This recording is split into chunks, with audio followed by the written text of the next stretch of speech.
Je voudrais qu'on parle, on parle là justement de data, de choses comme ça. Une solution pour avoir des data, c'est évidemment d'aller sur circuit. Il y a eu une séance qui a été réalisée là assez récemment, je crois que c'était fin mars, du côté d'Aragon.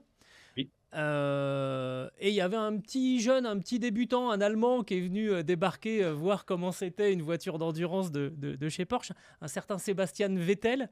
Euh, il est comment? Tu l'avais déjà rencontré? Il est comment, Sébastien? Tu l'as croisé ou pas? Donc il était avec nous.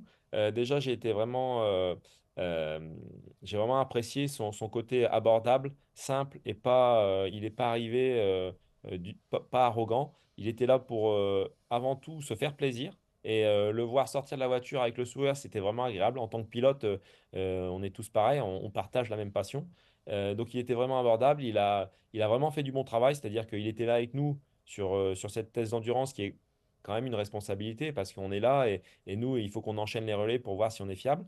Il a fait le boulot, il était avec nous, il était performant. Donc, en tout cas, c'était vraiment. Et puis, en tant que pilote, d'avoir quelqu'un qui est 4 fois champion du monde dans notre environnement, c'est quand même plutôt sympa.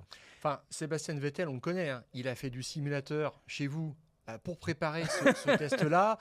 Il a eu des réunions techniques approfondies pour connaître tout ce qui était dans ce qui faisait les caractéristiques de cette voiture. Donc, il a préparé ça. Est-ce qu'il était fit aussi, ce qui montrerait déjà qu'il avait un petit peu préparé son coup quand même? Alors, pour qu'il soit fit, je ne peux pas juger comment il est fit avant. Donc, en tout cas, il est sûr qu'il était content de venir. Il avait vraiment envie, il était vraiment curieux et il avait le sourire en sortant de la voiture. Donc, ça, c'est vraiment plutôt cool.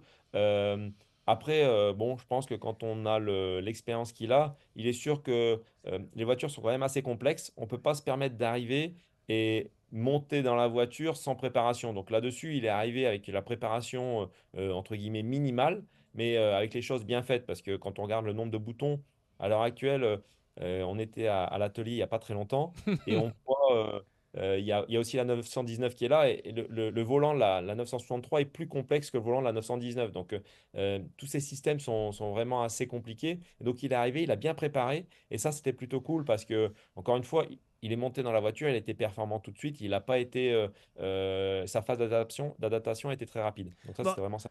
la question que tout le monde se pose, c'est est-ce qu'on peut avoir un Sébastien Vettel au départ des 24 heures du Mans? Et Là, dès 2024, est-ce que ça te semble plausible? Alors, euh, personnellement, je ne suis pas du tout au courant. Ensuite, c'est pas quelque chose dont on a partagé. La seule chose que je pourrais dire, c'est qu'à terme, je ne sais pas quand, si un jour il veut venir, il est plus que le bienvenu. Ça serait fantastique de l'avoir avec nous. Après, je suis pas dans les petits papiers et je ne saurais pas dire s'il sera là. avec des Désolé. pilotes de ce calibre quand même, très vite, il y a quelque chose de bluffant. Est-ce que vous avez remarqué une rapidité de compréhension de sa part, une aptitude, quelque chose qui fait que c'est un grand champion, il reste un grand champion, de toute façon il a 36 ans, il va en avoir 37.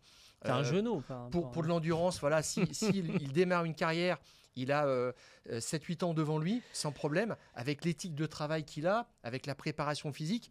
Mais qu'est-ce qui fait que vous vous êtes dit, oui, quand même, il est quadruple champion du monde de Formule 1? Ben, déjà, c'est surtout, à certains moments, les pilotes, quand ils arrivent dans un nouvel environnement, ce qu'ils veulent surtout, c'est tout de suite impressionner. Lui, ce qu'il voulait déjà, c'est comprendre.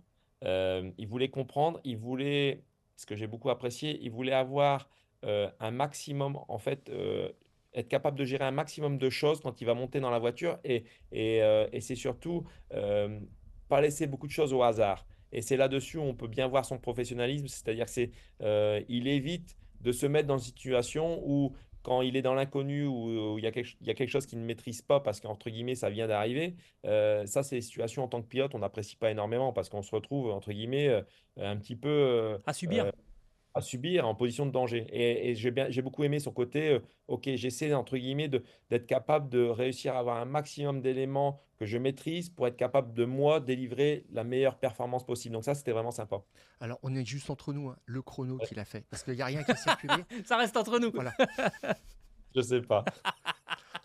Bon, fallait qu'on pose la question quand même. Oui, ah oui.